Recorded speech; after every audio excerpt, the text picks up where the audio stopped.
أعوذ بالله من الشيطان الرجيم. بسم الله الرحمن الرحيم. قل أعوذ برب الفلق من شر ما خلق ومن شر غاسق إذا وقب ومن شر النفاثات في العقد ومن شر حاسد إذا حسد. Allah kabul etsin. 3. celese kelası tercümeyi Kur'an'ımızdan. Avukı celeselerde şunu işaret edip ayttım ki menin niyetim bu deydim Kur'an'ı bir başından başlayıp aytmakla. Belki Kur'an'ın muhtelif yerlerinden niyaz-ı cami'a vere aydetim geliyor. O ne mi deyip? Şun Kur'an'ın özü niyaz-ı cami'a vere iniptir. 30 para Kur'an'ı ki Allah Teala benim senin aramızda kitap edip nazil ediptir. 23 yılın içinde kavat bir sura, kavat bir ayet, kavat 81 ayet, kavat 7 ayet, porum suratında şol cami'an müşkilatının gıbalına Kur'an rahkar koyuk edip, hidayat koyuk edip, gumrahiyle kullen aradan gitmekine sebep oldudur. O zaman şun kune benim nezerim şeyde, şunu kavrak gördüm öyle ki cami'an niyazını oraya Kur'an'dan ayrıldım. Ve bir başından geri kaysan o Beni İsrail'in kavmi ne kadar mesailler var. Ki şayet derde derman olmalı. Bir vat sertan molttur, bir vat demev degittir. Bir vat koyulacak oldu, bir vat eşek olacak oldu. O eşek olacak oldu, eşek oldu diyen yok. Koyun tutmalı. Sertan moltbatın adam maka, demev diyen adam yok. Onun için aramdaki müşkilatlar, narahatiler, perişaniler, ol bir dağıtları ki vağan niyaz-ı ruz, şu dağıtları düşünmeklikte, düşündürmeklikte, devam etmeklik gerek. Şu dağıtları takdim etmeklik kavul. O zaman bunu inşallah tercüme-i sade Sure-i Falak bilen Nas'ın kurduğunu. Önçek tercüme-i lefzi ne değil? Sonra ulemalığın şu hakkında aydan keyfini inşallah terimizde eştirip verir. Yani şu an hakikatte biz işte otuyda biz müfessir Kur'an ne mi? Biz fevk et yani şimdi ne mi? Şu ulemaları kesin yazıptırlar. Açıklayıptırlar. O bir kitapta olur, iki kitapta olur. Ne kadar ki bizim mutaalamız Allah tevfik verdi. Şolar gelip size ira etmeklik. Ve siz hem şun hakkında ödünüz eli yak çermemeli. Heli erkek mutala etmeklik. Allah şu adamatlı kelamına avvalki kefi ikra Allah okuyup. Okuymaklık bilen Allah yakınlamaklık var. O zaman gerekli ki biz 24 saat yaşayışımızda mutala edeydi. Kur'an'ı mutala edeydi. Okuyuyla nesli ayende. O da 30 ilmin navul Türkmen ne hazırladı? Yine 30 yıl bir geçiptir. Şu garbi resanelerin üstünden tebliğatlardan müteessir olup biz Türkmen Müslümançılığımız ellenmiyor parça. Türkmen şeyle bir zillete şuun kun etek karşıyım var ya Türkmen keplemekliğini otanıyor. Farsi kepleyen kişi başına gayet. Şuna iftihar edip diye. Yine dil bir daha dedi ki adamına iftihar etsin. Dil bir hiçbir haysiyeti yok. Dile iftihar eder yalak. Meğer ki senin dilin Arabi olsa benim zabanım zabanı Kur'an'ı iftihar etsin. Ama şibir utanmalı zaten ya iftihar etmeli zaten. Kibir bir erziş zannederse gelip erziş koyup dururlar. O zaman şu tayda inşallah mutalaları arttıraydı. Baştaki denalanan öz hakkında ne kadar kavga kitaplar yazılıptır. O şu kitaplarda var ha. Biraz sonradan görün. Muteber kitap mı? İnşallah kim tarihte kitap yaptır. Fezaile Devazde Mahi Kameri 10 kayda sizce sokap var. Varsan içinde okuyup görsen inşallah kim Safar ayda Kara Çarşembe falanca namaz okuymalı. Ondan sonra Evracık gitsen Şaban ayda Şebe Beraat diye 100 rekat 15'inde namaz okuymalı. Ondan sonra Recep ayın 27'sine arada tutmalı. Falanca sokağı var. Ondan sonra Recep ayın avvalki heftesine ona Leylet-i Regaib taktırlar. Falanca sizce namaz okuymalı falanca sokağı var. Müslüman doğun şu kitap muteber kitaptı. Onun anlayan kitaplarda biraz derin emeli. Kimin kitabı şey? Bir Hanefi mezhepte bağda atmışı. Muteber kitapmışı. Kim yazıptır şunu? Şon derin eten inşallah Teala kabul kılın eve gider. Sure-i Felak bilen Nas'ın avval Sure-i Felak'ın tercümeyi lafzine aydaydı. Euzu billahi mineşşeytanirracim. Bismillahirrahmanirrahim. Kul a'udhu bi rabbil felak. Ey Resul Huda, a'udhu men tığınyan bi rabbil felak dan Rabbına. Min şerri ma halak. Ol bırdadın şerrinden men Allah tığınyan. Ol bırdadın şerrinden men Allah tığınyan ki Allah onu halk ediptir. Her bırdadın şerrinden. Ki Allah şonu şer koyuptur. Şon şerrinden men şu Rabbul felak Allah'a tığınyan. Ve min şerri gasiqin. Rabbil felak Allah'a tığınyan karanqinin ida vakab karanqin giren vaktına täze evvel şap kap karanqı oluyor. Toranda daha dana çelim karanqılık. Şu karanqin karanqı vaktında girip kamil bolan vaktında men şonu da Allah tığınyan. Ve min şerrin neffathati fil uqad. Men Allah'a tığınyan ol bir denalalan ki çüflep de dangıları demetiyerler cadugar heleylen deminden. Men şondan Allah'a tığınyan. Ve min şerri hasidin idâ hasad. Bakilin bakilçilik eden vaktından men Allah'a tığınyan. Rabbil felak'a tığınyan. Ve o bir surede ne? Sure-i Nas. Kul a'udhu bi rabbin nas. Ayet ey Resulü Hudaş. Ummata bir talim tığınmaklığın yolunu öğretiyor. Kime penah vurmalı? Kime dayanmalı? Şu Allah ödüne dayanmanı öğretiyor. Kul a'udhu bi rabbin nas. Ayet ey Resulü Huda. A'udhu men tığınyan. Bir Rabbin nas adamlan Rabbına, Melikin nas adamlan padişahına, İlahin nas adamlan ma'buduna. Nemeden tığınyan? Min şerril vesvasil hannas.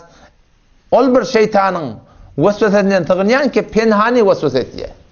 Ol şeytan nece şeytan? Ellezî vesvisu fî sudurin nas. Ol bir hannas penhan şeytani ki yürekleri vesvese ettiye diye. O şeytan kimlerden? Minel cinneti ve nas. O şeytan adamlardan da olup başarıya, cınlardan da olup başarıya.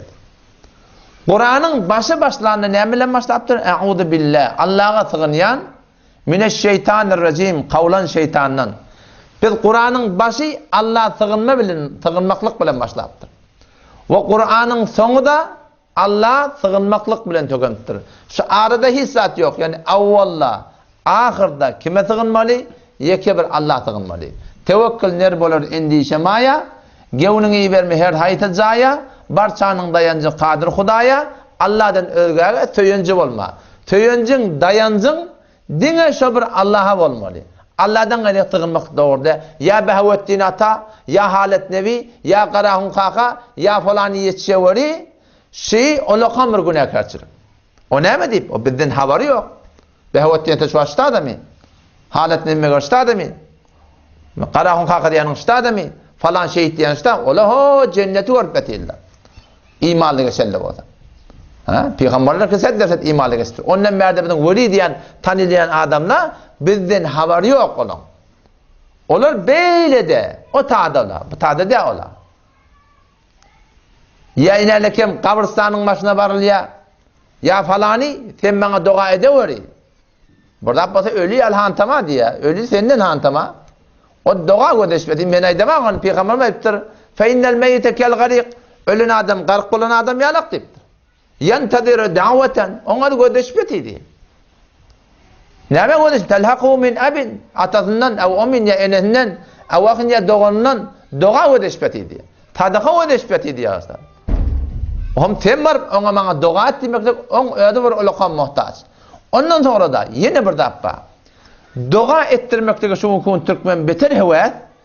Bir de şu vaat 24 saatta 7 günün 7'sinde bir ayın bir aylığına 10 ayın 10 aylığına adam ata Allah Teala'nın yaradandan beri ta kıyamata çellim bana sana zor dua edip dururlar ve dua ettiğimektige ölüp giden adamlara ihtiyaç yok.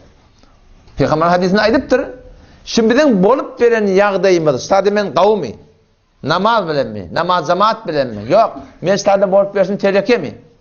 Şimdiden bolup veren yağdayımız ölülere feriştelerin üstünden haber veriliyor diye. O zaman şöyle bizim bolup veren yağdayımız onlara haber verilenine Bizim bolup verişimiz kavvatı bir de hayır dua etiyerli diye şöyle. Hoş bolup. Allah'a şükretiyerli diye. Eğer bizim bolup verişimiz teleke olsa, onunla bize diye Allah'tan dua etiyerli, ya Allah şöyle öldürmeye orayı, tövbe etmeye kadip dua etiyerli diye. Pes ölü dua edip du. Gurun ne mensin? Men düzelmeli. Men doğru olmalı. Gurun şunun ne? Ondan sonra Sure-i Mü'min 2. 3. ayetin içinde geliyor. İyi diyanına geliyor. Hamele-i arş feriştelerin içinde muhtelif dereceli ferişteler var. Şol muhtelif dereceli feriştelerin içinde hamele-i arş Allah'ın bir adamat bir mesal arşını götürüp duran ferişteler var diyor. Şol ferişteleri hamele-i arş o şun daşta oran nakile doğa edip doğru diye. Kimlere? İmanlı adamlara. Ve de Kur'an ne mi diye? اَلَّذ۪ينَ يَحْمِلُونَ الْعَرْشَ وَمَنْ حَوْلَهُ Ol ferişteleri ki arşı götürüp dururlar. وَمَنْ حَوْلَهُ Arşın teorenler, olan vazifeler, nimet yerler, bir etiyen işlersi. يُسَبِّحُونَ بِحَمْدِ رَبِّهِمْ وَيُؤْمِنُونَ بِهِ Allah'ın tesbihine etiyerler, Allah'ını paklayanlar, Allah'ın hamdisi ta'iş övmekliği bilen bile. وَيُؤْمِنُونَ بِهِ Allah'a da iman getirtirler. وَيَسْتَغْفِرُونَ لِلَّذ۪ينَ آمَنُوا Tamam şu dünyada evvel ahir geçen imanlı adamlar var. Şu imanlı adamların hakkında şöyle istiğfar et yani. Yalnız imanlılar güler mahvede imanlılar bağışla imanlılar tövbe veri. Yalnız imanlıların narahatlerini ayıra deyip diye dua et diye. Rabbena vesi'te kulle şey'in rahmeten ve ilma. فاغفر للذين تابوا واتبعوا سبيلك وذا فريسلين etiyen duası. فاغفر للذين تابوا ya Allah şu dünyada imanlı adamla gelip ya şu tövbe eden adamdan günahlarını bağışla var. واتبعوا سبيلك senin Allah'ın yoluna gittiler. Şolun yolunu, şolun günahlarını bağışla var. وقهم عذاب الجحيم ya Allah şolar cehennemin odundan necat bere var. Bu bir etiyen duaları. Ondan sonra sen başına ne dua edecek? Ödün cenneti olmakla dua edecek mi? Bunun hakkında da ferişte dua ettiler. Rabbena vadkhilhum cennati adnin illeti vaadtehum. Ya Allah, şoları ol bir cenneti ki hemişe giyten şoları vaade verdin, şona tağıl. Ondan sonra kime dua edecek? Oğlunu şona dua edecek mi? Ve men salaha min abaihim ve ezvacihim. Den Allah'ın hakkında. Ve zürriyatihim. Ataların hakkında. Oğlunu şokların hakkında. Hemmenin hakkında şol ferişteyi hamle arş tamam insanın yerinde gelip imanlı adamın hakkında dua edip durdu diye. Başka ne dua gerek? Vakihim azabel cehim, vakihimus seyyiat. Ya Allah şöyle tehlikecilikten takla var. Haydi bir müşkülat var şöyle takla var. Ama işte ne gerek? Hem menetin Allah ve Rabb olmaklığımız gerek. Eğer menetin Allah ve Rabb olmasak, hamleyi arsın da dua etmekten peyda ediyor. Ol imanlı adamları ki bu dünyadan gidip duruyor, gidip duruyorlar. Ferişlerin üstüne şöyle haber veriliyor. Onun da ettiğin dua etmekten peyda ediyor. Pek gerekli ki ne mi değil? Biz ödümüz düzelmeli. O zaman Kur'an'ın başı, sonu ne bile başlattır? Allah'a sığınmaklık bile başlattır. Pek evvel ahir dinle bir Allah'a sığınmalı. Ha, nihayeten o da ara vesile edecek mi? Vesile edecek o zaman ya Allah ben sana iman getirdim. İmanın vesile etmeli. Ondan sonra amalın vesile etmeli. 2 rekat nefil namaz okuy, sadaka ver, bir yetime kömekleş, bir dul denana kömekleş, bir öğlenecek yüzde kömekleş, otur da salavatı ver, otur da Kur'an okuy, sonra dua et. Ya Allah ben şunu işi senden sürüm ettim. Ya Allah ben şunu işim aratıp senden dileyen, ben falan hacatımı bitir.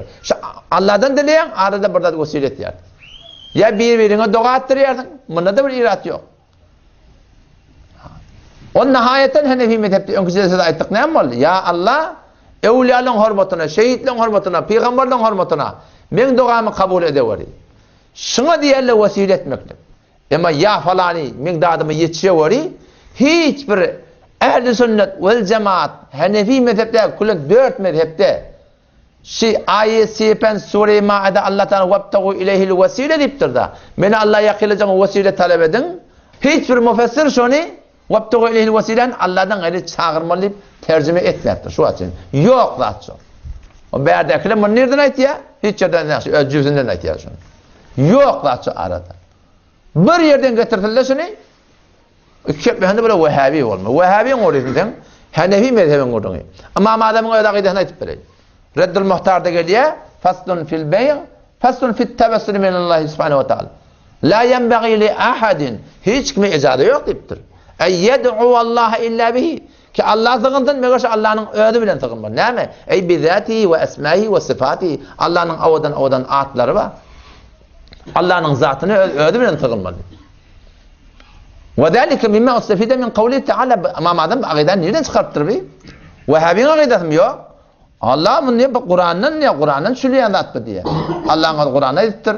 Velillahil esmaul husna. Allah için avadan atlar var. Fed'uhu biha. Allah için avadan atlar var çağırın. Ya Allahüllezî la ilahe illahu. Ente er-Rahmanir-Rahim. Duat. Ya Melikul Kuddusus Selamul Mu'minul Muheyminul Azizul Cebbarul Mutekebbir. Ya Halikul Bari'ul Musavvir. Ya Gaffar. Ya Vacid. Ya Hamid. Allah'ın avadan atlar aydıp ya Allah mesela atlana tıkınıyor. Ya Allah atlana men tebessül et yani. Ya Allah men falan duan kabul et. Allah dine bir Hudaya sığınır Müslüman duan. Ondan sonra geleyli müfessirden baştaki şun hakkında, suran hakkında aydan keplerini. Sahabe-i Mariful Kur'an istada Hafız İbn Kayyim rahmetullahi aleyh'den nagletiye ki şu surada dünya ahiretin hemmeladın bereketini Allah Teala berigli.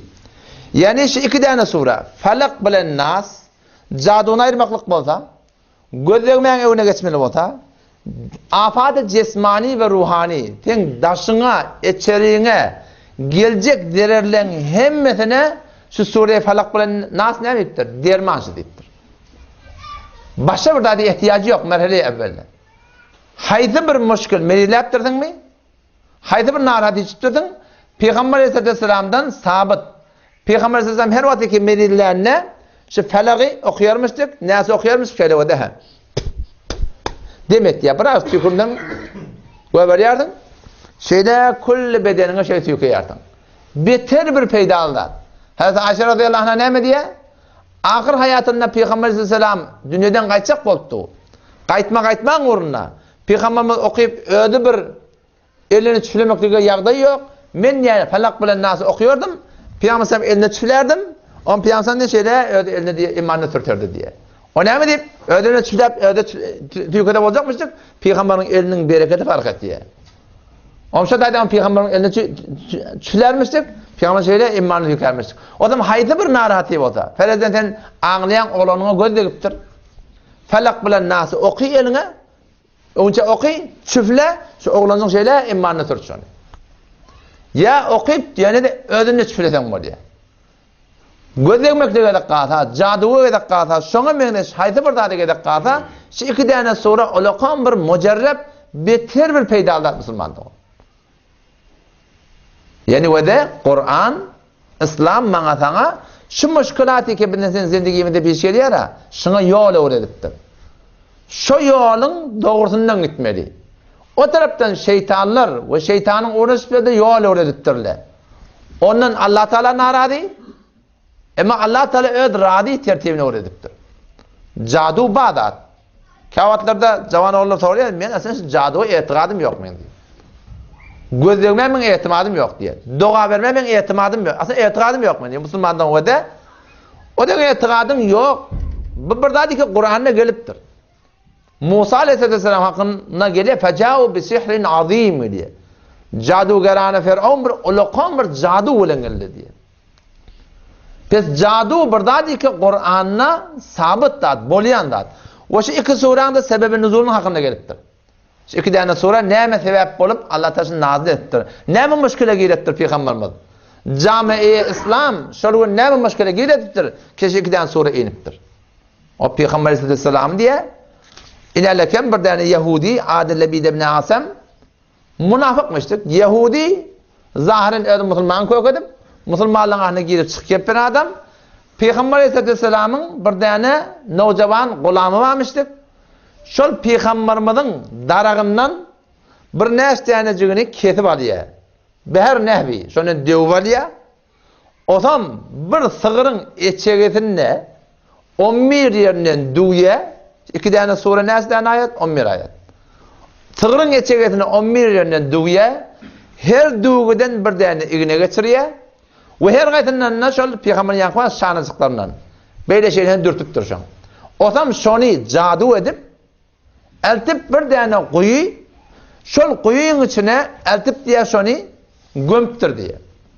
Otam Peygamberimiz cadu olandan sonra bir halat peş geliptir. Necip oldu diye Hazreti Ayşe radıyallahu anh diye Peygamber'in cadunun eseri sizlere oldu diye. Ki burada edip de diye etmedik mi kadiyyadı diye. Etmeyip diye edem mi kadiyyadı diye şehat diye. Bu da ki cadugar Peygamber'in akıl hoşunu ütüyetin, fikrini ütüyetin, ol bir vahyi ilahiye bir bağol maruf etimat tapılmasın. Yok fakat şehatte Peygamber'in eser tapıldı diye.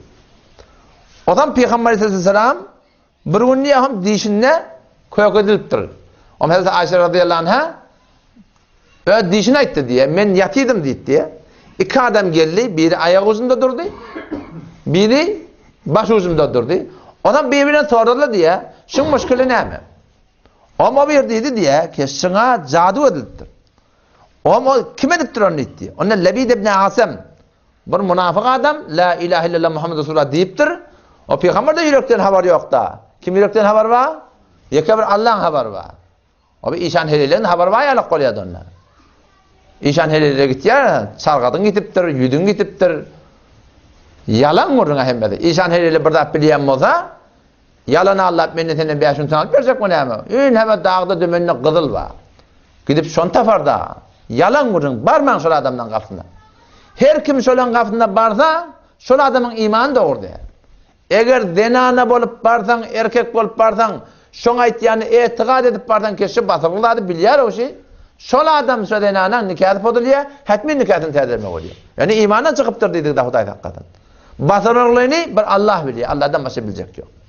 Kim cadu ediptir? Lebid ibn Asem, şeylem hava, nemede yankı darak etti diye, darakta, daran şanalarına, şeylemin cadu ettir, nerede koyuptur? Ham şonu, hurma bağda bir galaf deyip bir dappa.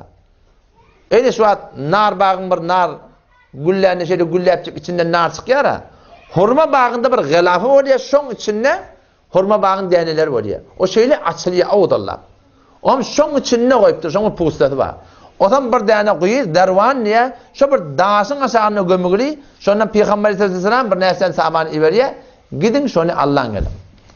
Bir su, bir içinde su varmış, bir hevur hafazı, onun suyunu çekiyorlar, şun aşağından çıkarıyorlar, Peygamber yanına getiriyorlar, şu iki tane sure nazil oluyor. On Peygamber aleyhisselam her ayağını okuyup, kul e'udu bi rabbil felak, şöyle, yankı açılıyor diye. Min şerri ma halak, açılıyor diye. Şöyle 11 kere vuruptırlar. 11 kere 11 ayetini okuyuptur Peygamberimiz. 11 kere açıptır. Peygamberimiz en bir çöllen yalık buldu diye sonra. Pes şun kunem şeyde Müslüman doğan. Eğer sen ağlayan ki birine göz deyiptir, ya yine burada çıpırın başır müşkülü ruhi tapıttır, behterin davana mı? İnalekim. Şu falak bilen nasi, iman etikat bilen okuymaklık, o lokan burada var. Yönü vede, bir gurun başlarda. Şey cadu cemmelin ne kadar eseri var. Ayşe bir korkmalı da atmış. Korkmalı da attı abi. Yönü korkmalı da attı diyelim. Yani şundan palanimin cadu edamadın deyip kaygağa kalıp başa koyulup verme. Sen eğer hudaylıkla bende olsan cadun edebilecek iş yok. Ne yaparım? İnalekem o da cadu cemmelin doğan eseri, gözün eseri en işi kızgın yalak, tavuk yalak, yel yalak, yağın yalak, todan yalak diye. Şu an dışarı tavuk da biz içeriden kızdırıp atıyoruz. İnemen kulak çekken olup var ya şu var. Gurun ver. Biz tavuktan haberimiz yok. İnalekem hava kızıya mı dışarı? Kuler kuruyor. Dışarıdaki kızgından bizim haberimiz yok. Yöyle diye pencereni yapıyoruz. Rahatça oturuyor mi? En şoför Müslüman doğanım. Allah Resulü'nün aydan şeriatına öyle bir yaşayıp da şu okuymalı dualar okuyup da Huday Teala sığınıp gelsek min bir adam, min bir tane cadu etsin, dua versin hiç kim sana değer verecek ya Müslüman doğan. Sadece yoğursuzsun. Allah bilen olmalı. Pidare Peygamberimiz cadu ediptirler. Beni senem bozak bulamalı. O müstahde ehyanın bolhuluk bolsa evine geçecek bolsan ne etmeli? Şunu İslam'a oraya yaşamalı. Kur'an'a oraya yaşamalı. Dine oraya yaşamalı. Bela geliyor nereden geliyor? Bol piyasından geliyor. O arada biri doğa almana geldi. Öngüracı ol. O bir hicab İslami de. O hacı ahumana doğa vertirdi. Men ona dedim sana doğa vermek gerek. Yani şu gitmeye başına doğa sana dedim. Şun sana doğa da başta doğa gerek ki sana. O zaman şu tayda manahim sıratlar inşallah kaim dursak inşallah Teala hiçbir müşkül olmaz. Ondan sonra bu suranın faziletinin hakkında Peygamber Aleyhisselam ne kadar zatlar aydıptır. Hazreti Okbar radıyallahu anh aytiye ki Peygamber Aleyhisselam bir seferdedik diye bana felak bilen nasi öğretti diye ondan sonra akşam namazda da şunu okuydu diye namazda. O da bana aytti diye keten şu iki surani yatacak vaktinde ertiven turunda okuydu etti. Bu tadabat okuymaklık geliptir. Ertiven namazdan sonra felak okuy nasi okuy. Sen bime ta akşama çeldi. Akşamda yatacak bolanda felak okuy nasi okuy. Sen bime ta dangat yansa. Sana hiç kim isaydı bilecek ki. Ve yeni bir rivayette geliyor. Peygamber Aleyhisselam şunu her bir namazdan sonra okuymaklığa destur verdi diye. Bir farz ya vacip de okuyup ne kadar okuyup sure Felak Nasi oğlan uşan hakkında korkuyan, yeni birlerin hakkında korkuyan şu iki tane sure mağazana olokan bir daruş Müslüman doğan. O zaman toğram Hazreti Abdullah ibn Hubeyb radıyallahu anh aytiye ki bir yağıllık boldu diye. Bir todun dağıp bolup diye bir başa aylık. Bir de Peygamber Aleyhisselam'da gödemene çıktık diye. Ta Peygamber'e taptım diye. O ham Peygamber'e aytti diye. Aytti diye. Ya Resulallah ne amaydın? Ona kul huvallahu aytti diye. Okuydu diye. Ma'udatayne Felak okuydu diye. Nas okuydu diye. Ona Peygamber aytti diye. Ertir akşam şunu okumaklık her bir meşakkattan necat etti. Yani ve de gece yatacak bolyan kul huvallahu okuy. Felak okuy, Nas okuy şeyler. Elin yetyen yerine emmanına süke. Sen amanat ettir. Peygamber şuna ediptir. O falana konun gurrunda. Erti namazdan sonra da aynı şu üstüne suranı okuy. Ondan sonra eline demet de elin yetyen yerine ne etmeli? Sükemeli. Taşının bereketine her bir cadu cembel haydi bir narahatike bolsun Müslüman doğun bizim zindagimizde ne edecek? Ayrılık gidecek kullen. Ondan sonra şu arada bir şey suran oyat hakkında elfazı sureyi Felak'ın hakkında tafsirmalı hatta var. Kul ayet ey Resulü Huda. E'udu men sığınyan. Kime sığınyan? Bir Rabbil Felak. Falikul isbah. Dana tırmaklık. Şu dana tıryan Allah'ın şuna men sığınyan. Nemeden? Min şerri men halak. Her bir zat Allah tasdini yaradıptır. Hayırlı şey yaradıptır. Şer hem Allah yaradıptır. Ama şu zatların şerrinden şu Allah sığınmalı. Şuna edin bana sana neme? Kafi.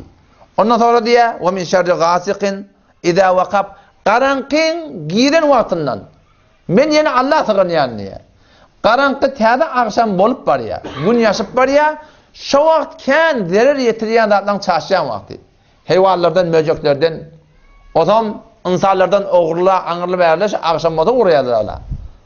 Ondan sonra bila nispet onun bunun namusunda düşme olsa, giyce beter yola düşürülüyor.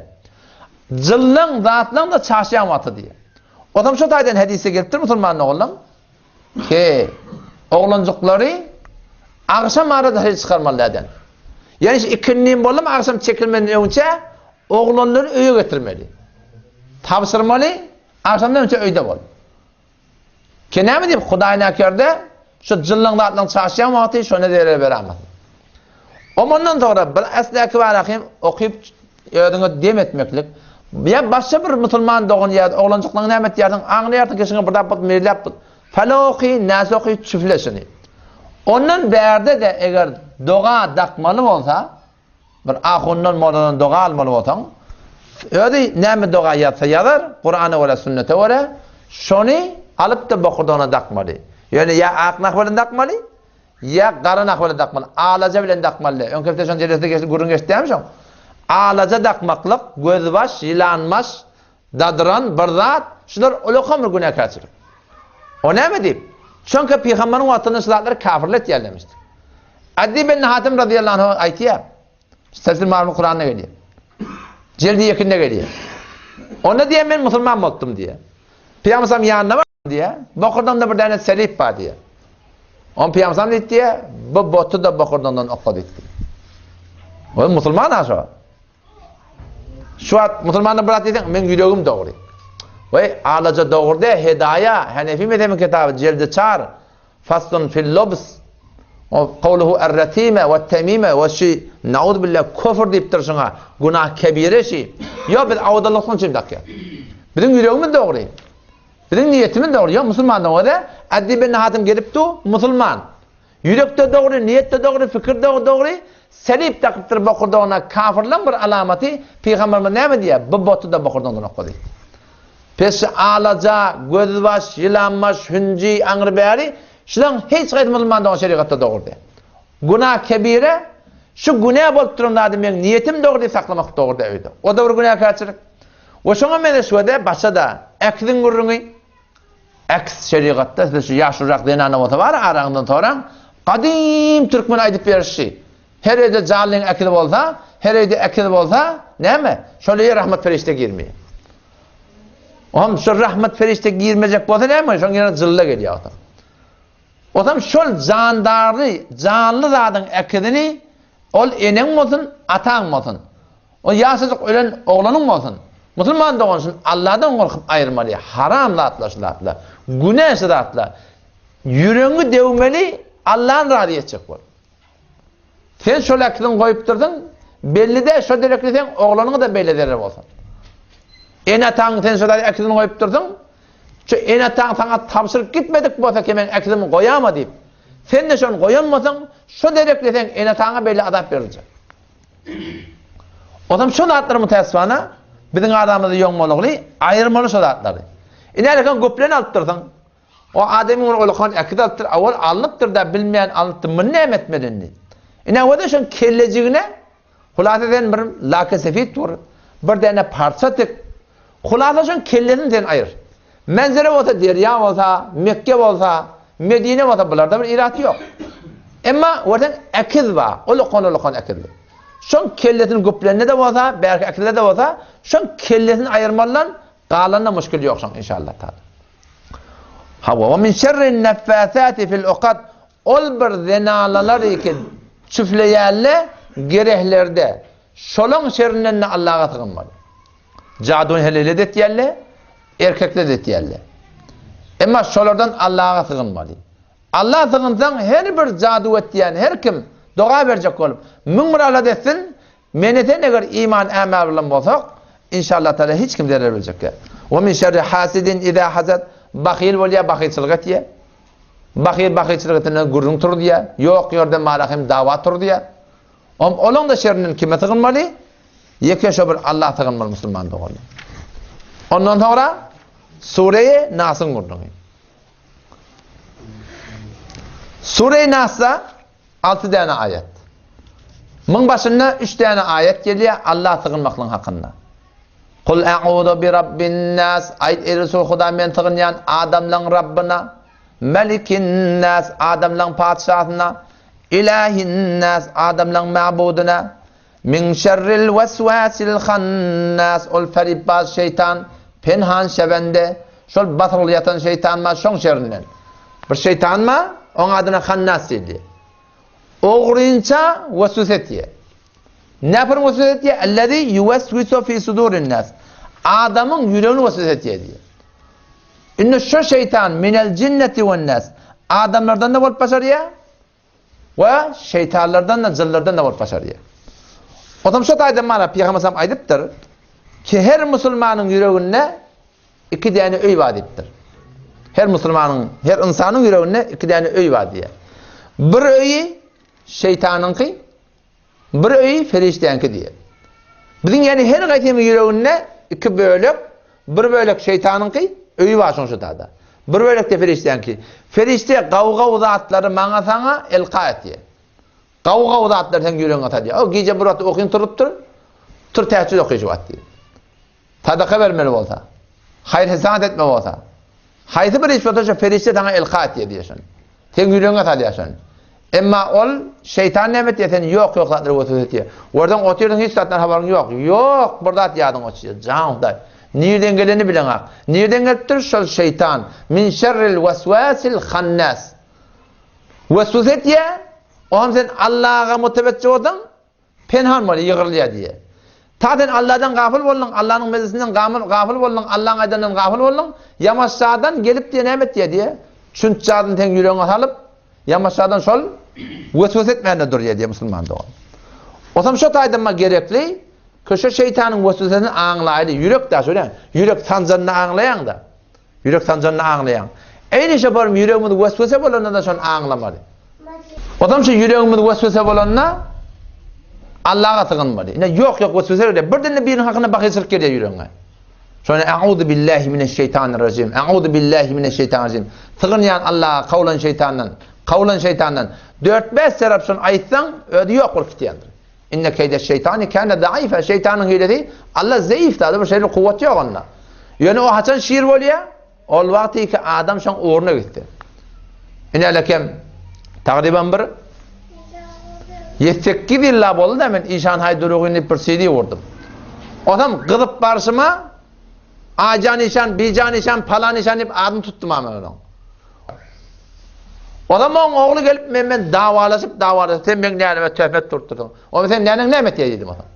Sen neyene gittiğin için ayt, ben sana ayden için neyeme dedim.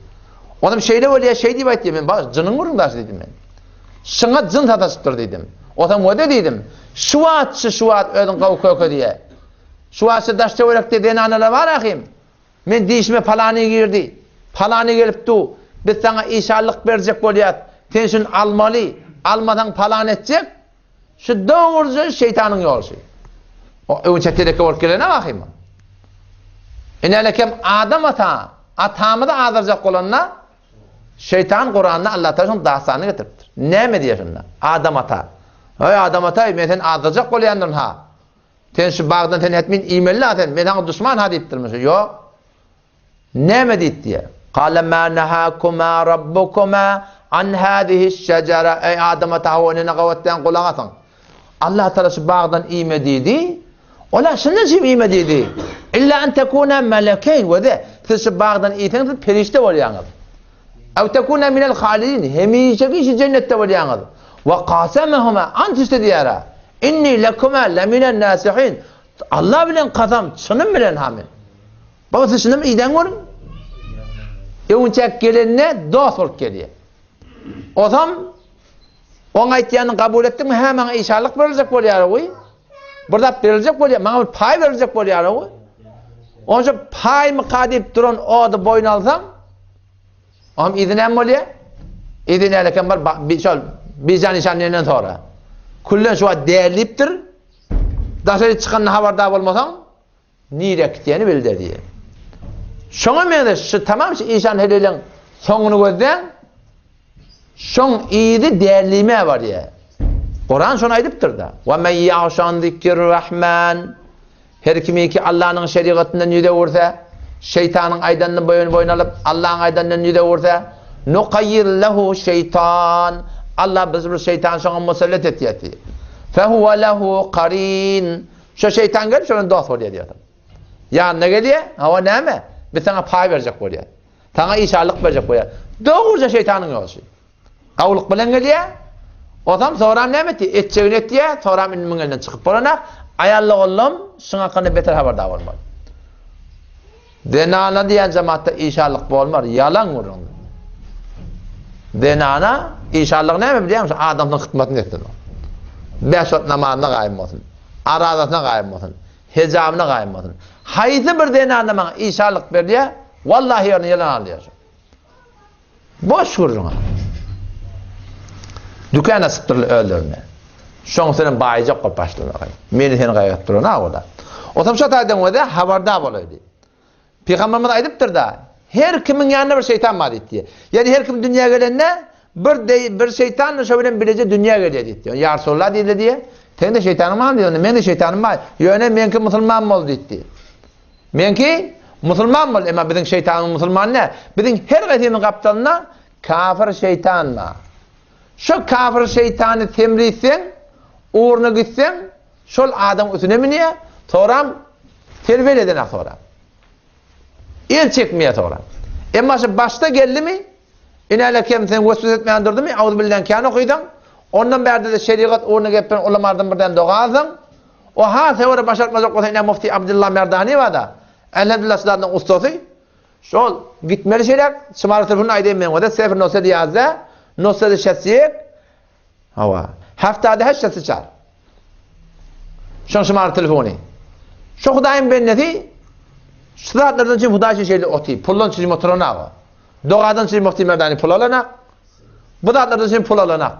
Her kim ne emreti beriye diyor ne? Pul verdik de duruna bakayım. Huday için etiye.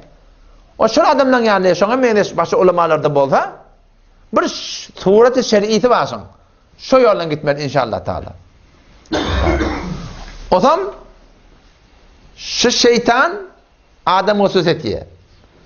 O sadece bir dat gerekli oluyor yani. Bir oluyor şeytanın vasvesesi. Bir oluyor şeytanın vasvesesine sebep olmaklık. Nezre oluyor? Peygamber'in bir taptıya etikaf tutuydu diye. O zaman şundan o taraftan Safiye binti Huyey Peygamber Samırdina'nın biri Peygamber'in mülakatına gittir. O akşam ara Peygamber'in yola salıp uğradı diye. Yola salıp uğrandı anadam yükleyen sahabe gelip Peygamber olur berik girdi. Berik girdi. Ne mi? Onun üstünde celbap adam. Yüzdeki örtügülü. Tanıp bir anakta kimliğini. Onun için Safiye binti Huyey. Men dene anamsı deydi Peygamber. Onu ya Resulullah biz sana betkümen bolmaz. Onu Peygamber böyle dedi diye. Aynı şey gan emmanın yürüyüşü alak. Şeytanla şu bilen bilirdi ödünü. Gan bilen hemra edip Adem vasvese etdi.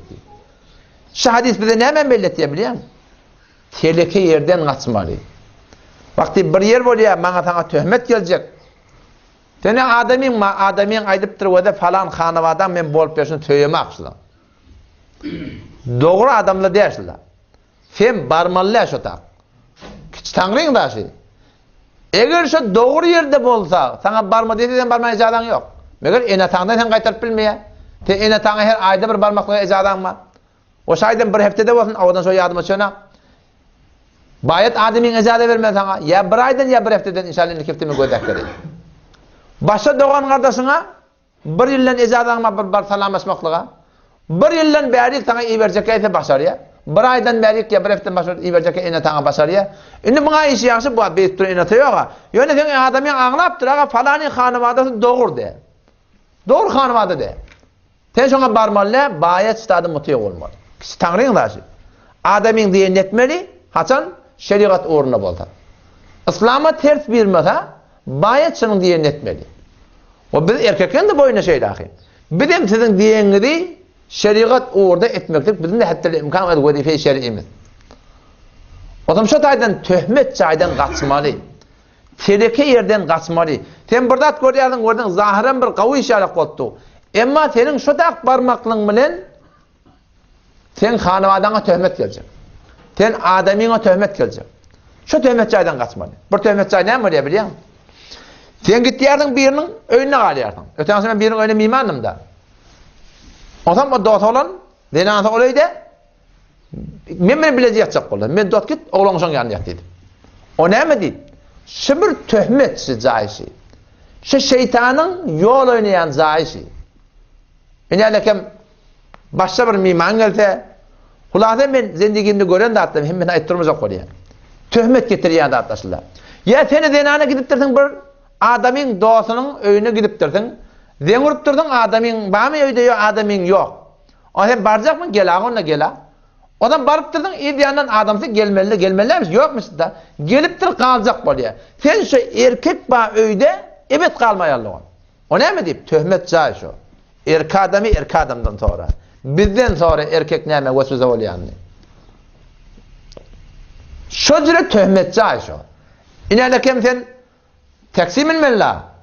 Teksi minmeli. O minmeli oluyor da. Şununla her bir adam maşine minmeli edin. O ne mi deyip? Milletin kep kurungini getirenken teksi telefonilerden belli tanılayan adamlar var. Şımar telefonu falan. Şöyle bir töhmet gelmeyecek yerler var. Yoksa o da bir zaruret şer'i olsa, inerken sefer miqdar 78 kilometrede bir zaruret bulup gitmeden bolanak, adamın başıyla gidiptir. Hulasa bir müşkil tabulup sen etmeyin gitmeli. Şu sefer miqdar bulmadık yerde berdi hicab-ı İslami'ni riayet edip, hicab-ı İslami diyenim, şu açı hekimcanın denanalar celbab tiktirgildir. Şu celbabı tiktirmeli ayarlığa. Defendim buradaki geliyor. Sen kulleş örtügülü olmaz. Sizin mesalınız camiada bir sedef. Bir morvarit sedefin içindedir. Sizin avadallığınız, sizin fiiliniz, sizin hormatınız, sizin ihtiramı, izzatı, abrayını denanıla ne mi? Şey çadırın içinde. Ama ona çadır demeyin, celbap deyin. Çadır deyin de ev açık yadın açıya da yok. Ev açık diye İslam'da ise celbap var, defeden gelirmiş. O da Peygamber'in denanı deyin koydu. Tanıyman olsa ne? Celbabı var, yüzü örtürdü kimliğin biline. O bir de tiyatro falan da attı. Avut Türkmen'in ağına bağda atmışlar. Çeşev dedi, başatar dedi, bir de bağmış Müslüman da oğlum. Bir de ellenmektir, bir de seni yamaçlardan zayine getirmeli. Ayet 50 Sure-i Ahzab. Ya eyyühen nebi ey peygamber, kul li ezvacike özdinanılan ait, ve benatike öz qiyirlana ait, ve nisa'il mu'minin imanlı adamlan zinanlarına ait. Ne mani? Yudnine aleyhinne min celabibihin. Şu öz celbaplarından çadır deyip ayttık şu. Öz celbaplarından yüzlerini bir madar örsülle. Kur'an işte hükmedipti o. Yani o da sahabalar o çadır giyip vermiş sahabiyatla. Peygamber'in denanaları, sahabaların denanaları o çadır giyip verilmiştikler. Ondan Kur'an gelip hükmediptir, çadır beni yüzünüzü örtün. Bir göz görmeyene icazı var. Bu adı evine perde diyerler, iki gözle görmeyene beter kavi. O zaman şu Kur'an'da Allah'ın hükmü şey. Çadıra bir olmalı. O çadırın üstünden yüzünüzü örtülü olmalı. İnsanın ilk avadan yerini yüzü gözü de. Hem yerini örtsen, bunun yüzünü örtmeden celbe teveccüh et diye. O başta adamları günahkar et diye. Avval bağdatsı. Meneten şunun konusunu eleyek çermemin ayarlığı. Himmet etmeli. Şunu öyle hanım adamda getirmeli. Şunun hakkında dua etmeli. İne şu tertibi keşfat bizim oğlullamak var ha. Şunu Türkmen'e biz meni diyecektik. İne şu armını koysanız da ödünü biliyanız. Koymasanız da ödünü biliyanız. Yöne şu celbap defeden giyilmeli inşallah. Umid be Allah Teala cemaatlerden bizim Türkmen seramızda bir Türkmen iyili bir hicab bilen, bir de bir ayarlıqlarımız anırdan bir sürülünçük geliyen bir hicab bilen, celbap bilen görer mi kalacağını da? Bir de bir size bir iftihar etsek şey. He yamaçlardan Türkmen iyili o da çadırı gittir. Çarşavı mühendisatlar ara gittir. Ne kadar biz iftihar edeceksiniz aslında. Ama şu kun herkese nakes evinde beyleşeli adam ne kadar şermende oluyordu. Müslümanın çağatı zenana bir tükenine bir erkek bilen işlevati. O ayarlığın sana Allah padişahlık verdir baba otur öyünde. Biz sizin gulamınız. Harcınız bizim boyunuzda, borcunuz bizim boyunuzda, çargadınız bizim boyunuzda, nuşavanı da bizim boyunuzda, maşin küreğini de bizim boyunuzda. Hem adını bak öğü halmanı da bizim boyunuzda. Sen ne edip bir yanı özünü köter? O güneye karşılığı üstüne doğru der Müslüman doğru. Aslen doğru der. Zenanan gidip bir yerde işlemektir. Ha, muallem olup dursun mu? Zenaları ders veriyen mi? O da bir gerek daha. Şey değil mi? Onda irade yok ki. Celbabın giy, yüzün erkek adamı kokatma, erkek adamının oturuşma, git kelasına git de gel. Raayet edeydi. Ya başka bir yerde işleyerdin mi? Bir de sen raayet etmeli. Bir de düktör zenana da gerek. Düktör perestar da gerek. Yeni vurdat da gerek. Ama çarçup raayet olmalı. Erkekle bilen bile olmalı yan kurun yok. Cüda olsun öde. Cüda gönü ödemete varsın da şey değil mi? O bir medretesizlikten bulun. Ki şu tadı falan denanlı olsun. Denanlı olmadı da öde oturup durun. Ödeline ki kelası ödeline. Şu tadı Müslüman'da on raayet olmalı. Adı Kur'an'ın hükmü şey. Ayet 50 Sure-i Ahzab'da okuy. Ve izâ se'eltumuhunne metâ'a. Ey peygamber, ey imanlı adamlar, peygamberin helelerinden burada sorarsanız fes'eluhunne min verâi hicab. Perden gidin sorarsanız. Zalikum atharu li kulubikum. Aranızda perde olsa, şu sizin yüreğinize arasarak. Yüreği yaradan Allah ne mi diye biliyor musun? Şıkav diye size. Ama Müslüman bugün Kur'an'ın haberi yok, ben yüreğim arasında diye. Yüreği yaradan Allah arasında diye. Ama bugünkü yürekli Müslüman ne mi diye? Allah'ın hükmünü defeler, ben yüreğim arasında diye. Kiminki anılmışlardı. O da Müslüman doğalım. İnşallah Teala himmet edeyli, gayret edeyli, Allah'tan tevfik dileyli. Allah Teala dünyanı İslam'a verecek demektir. Dünyanı İslam'ken ama dini, diyaneti, hidayeti, kıyameti, cenneti Allah'ın İslam'a verecek demektir. Yani halisan İslam'a. Allah yalvarmalı. Öz hanım adamımızda inşallah Kur'an okuyor, tercüme Kur'an okuyor, mutale-i mufid edeyli, televizyonun gödeleyenler kontrol edeyli, mahbari yerine budatları kullen öden çıkarılmalı hatta. bir peydalat yapıladı hanımada. Megerin ki bağın atan öz bir ilmi bir tahqiqi olsa ya başar faaliyeti dinisi olsa ki ihtiyacı olsa o da fakat öz elinde olsa ki oğlanın eline düşmesin kullen bir duran bir ot yerine duran ot. Qavtoylara barayli, qavyerlara barayli. O inşallah sayı değil o da şu celbabi amı değil öz aramızda. Biz erkeklerden sakkal, topun görünük gelmekler, gayim musulmanlığın milleti yaşıyor. Siz zenanelerden nasıl celbab? Siz şunu boyun alın. O da burada Türkmenin ulukan, il halk burada diye, halktan korkuyor. Biz erkekler sakkal olacak olsak, halktan korkuyor. Halk neyme diyor. Siz zenane celbab koyacak olan halk neyme diyor. Halktan el çekin. Halka yapsaydı. Halk aydır koyuyordu. Ne davet çukura gelende neyme, halktan peydamam şeydi. Allah Teala hemşire tevfik versin. Bir khas sorunuz zat bolsa yardan berik İbrahim men bilsem aydan bilmem de Abdullah Farah hunnati. Bolmasa inni keftin şa sorun jogam daf getirer. Vesselamu aleyküm ve rahmetullah.